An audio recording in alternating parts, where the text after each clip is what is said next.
ADOS family. This is Almighty. Today I'm going to be introducing myself to you all and to all the influencers that I've reached out to. I've reached out to well over 100 of you, and the reason behind that is to bring to your attention ADOS.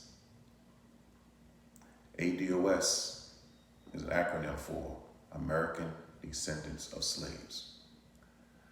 Now, when we're talking about ADOS, we're actually talking about reparations to the black community who were descendants of slaves from the colonial period onward.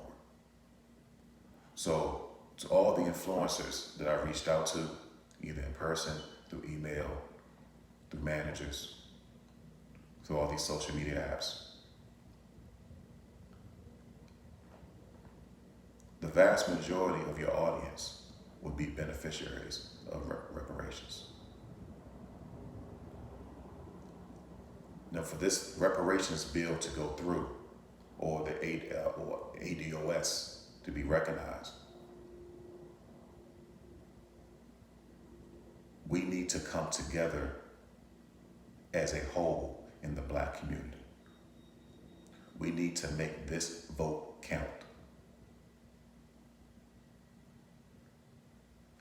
We need to be so logged in to making sure this goes through that our grandchildren, our great-great-great-grandchildren will never have to fight this battle again.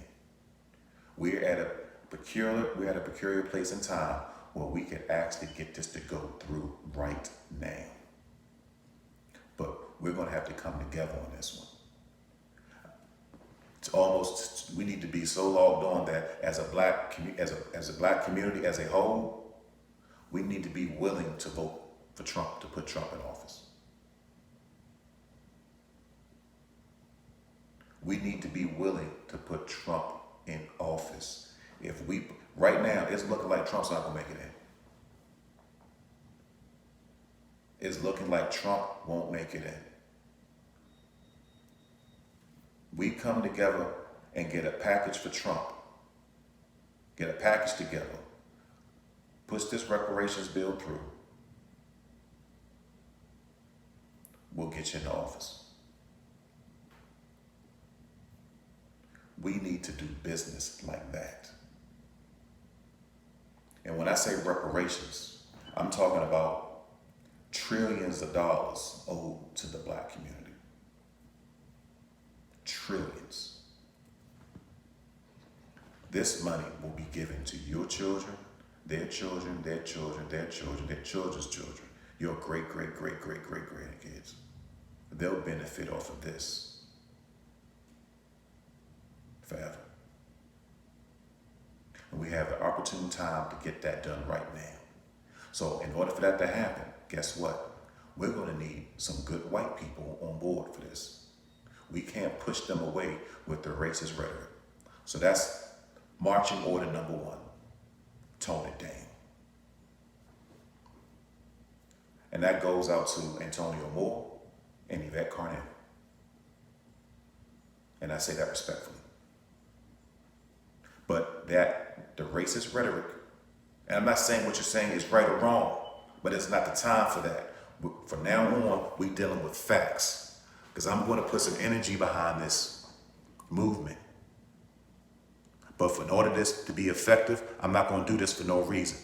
In order for this to be effective, we need to tone it down, the racist rhetoric, so we don't turn away some good white people who are seeing things clearly, who know that reparations are due to the African American people.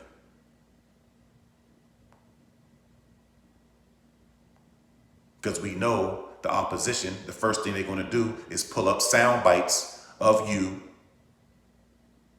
saying something racist to turn the whole country against this. They probably already got those clips lined up from previous conversations, from previous shows. But for right now, we're not talking like that.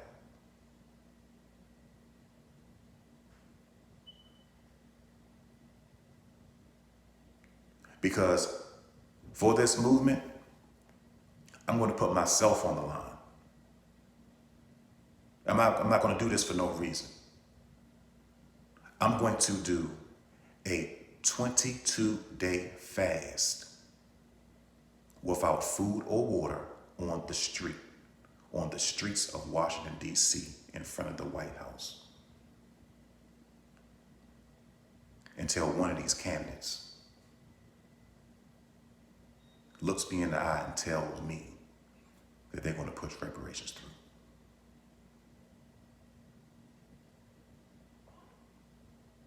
And my name is Almighty Smith.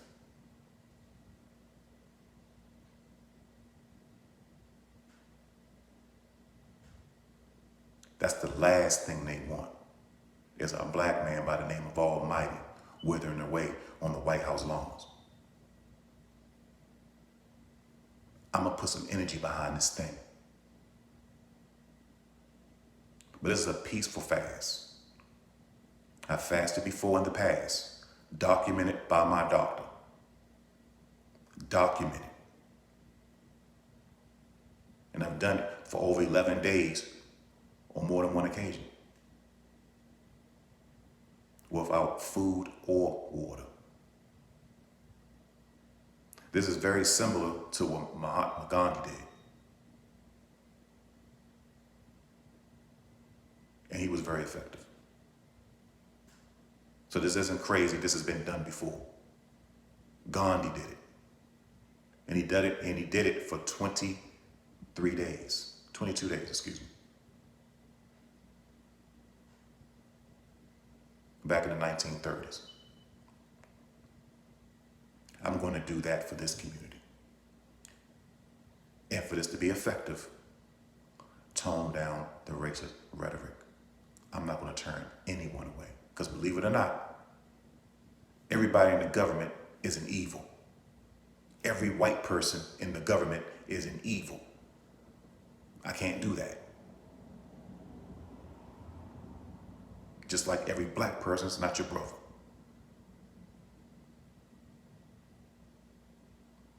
So the racist rhetoric has to stop.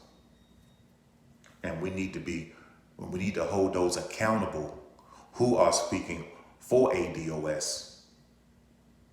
We need to hold them accountable. Because the energy we're about to give to this, is going to have everybody coming on board. And we need to watch our ranks. We can't have people who are coming on board to ADOS bringing in their racist rhetoric into this community. We need to hold them accountable. Like Mr. Nasir Jones. Yes, Nas. One of my favorite rappers of all time. I never thought I'd see the day where I have to check you. You need to tone down the racist rhetoric. You need to tone down the racist rhetoric. I just read a tweet where you're bringing up immigrants being the immigrants coming over here being better workers than us in America is a myth. That they leave their own countries, leave their problems behind and come here and prosper.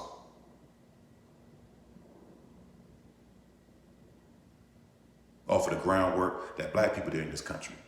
They're benefiting off of that. That may or may not be true. But this is not the time or the place to be talking like that in this community. This is not the time or place for that.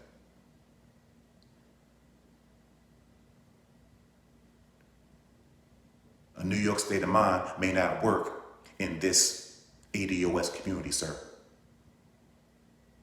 Tone it down. And I say that respectfully, sir. But look, I'm gonna keep it short and brief, and I'm not gonna be long-winded. I'll have more podcasts coming up. But it's nice meeting you all. Good day.